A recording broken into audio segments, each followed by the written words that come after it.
Good day, Ma'am and Sir. My name is Manilyn Barrientos. I am 36 years old.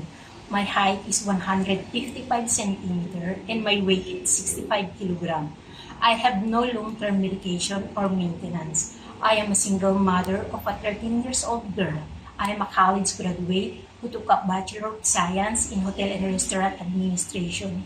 Right after I graduated, I worked in a hotel as a room attendant for 2 years.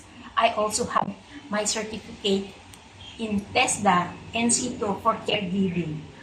I work also as a household here in the Philippines for 3 years for the family of four. The main duties and responsibilities are cleaning the house, take good care of the children, ironing their clothes, cooking for their foods, and simple gardening. I am willing to share my job with my fellow Filipino helper. I can also sing lullaby for the kids and other nursery rhymes. I hope, Ma'am, Sir, you will hire me because I am a hardworking, dedicated person. Thank you.